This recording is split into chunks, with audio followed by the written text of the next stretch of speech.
the end, near enough, was 2024, and I wanted to capture for posterity, not sure where we're at the end of the year, because I haven't done a video in about 6 months.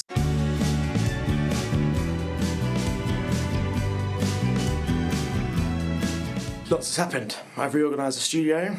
There's now 3 main stations, a kind of keyboard / messing around rig, the main DAW desktop station, and then my, I guess, composition station, which you have just seen. But aside from that, there's been any developments in terms of creating my own instrument, and also in terms of, I guess, my process around the music / sound art that I make. And today's video is really going to be focused on this. A buddy of mine, Jason, if you're watching, hello, sent me this picture. One of the things that Jace always has in his saying is have an exit strategy, and the photo kind of looked like someone had failed or succeeded in the exit strategy, so I thought I'd compose a piece of music called Exit Strategy. Now, I'm quite lazy, so I went on ChatGPT, which somehow knows that I am a composer, because I've asked it a few questions, and I asked it to suggest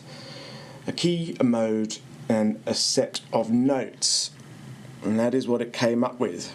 Now, that's all I'm going to show you from that.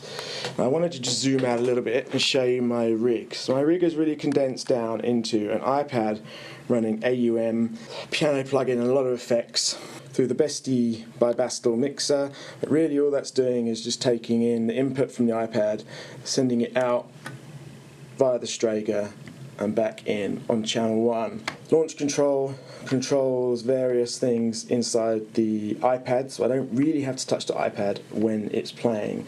The way my workflow and my, I guess, my process and art has developed into is that piano is my only sound source now, and then the rest are effects driven by the piano, and then occasionally I will also have some field recording stuff. This is then split out 2 ways. One goes through to the DAW over that way, and the other one is recorded onto, what is this? A dictaphone for some lo-fi fun.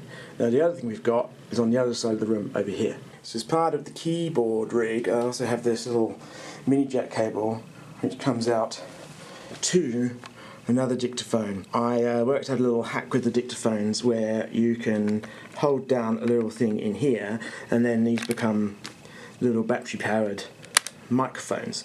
And what's great about them is, and I have one on my OP1 as well, is that they auto gain set and they auto limit, so you get some quite cool effects on them, more than you would get with just a normal microphone.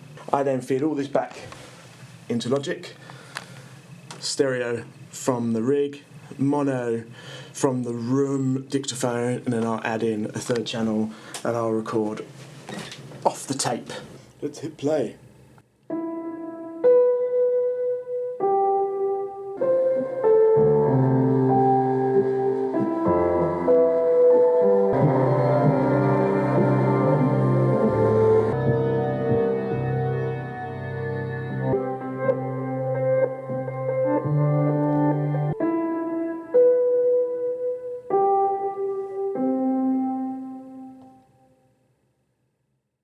Alright, let's stop everything recording. Stop.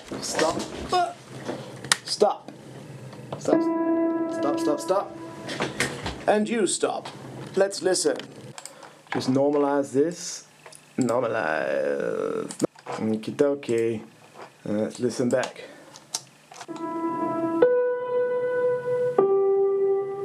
Sounds alright? What does the room sound like?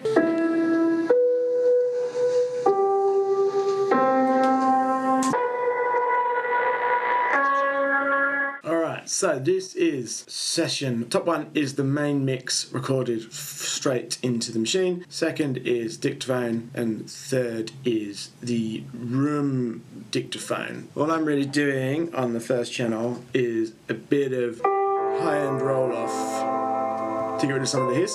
The 2nd channel, which is the playback from the dictaphone, it's pretty harsh in its EQ, and I'm also compressing it pretty heavily. And all I'm really doing is just tweaking this in underneath the main mix. The final channel is the dictaphone recording I made onto tape. Now, this on its own is horribly out of tune, slow, and pretty bad.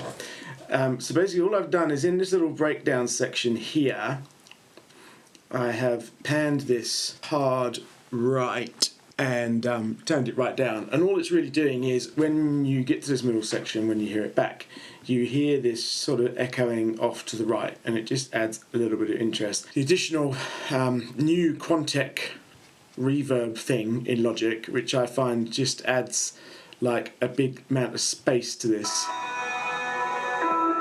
If I turn it off. Oh, wrong one. Turn it off. Just adds a bit of air and high end. And I've also got this the Glow plugin as well sitting there, which so it's quite a dirty kind of large room vibe. But I like what it does, and it's definitely noticeable when you turn it off. Just definitely adds a little bit more, I don't know, chaos is the right word? Anyway, that is how I mix all those three things together. That is the end of 2024. I don't think I achieved many of my goals of not buying more equipment, which I set myself at the beginning of the year, but other than that, it's been a very successful year. 2025 is looking great. I'm hoping to play some shows in the UK, maybe a bit in Europe, loads of music coming from me, my instrument coming, and yeah, have a great 2025. Laters.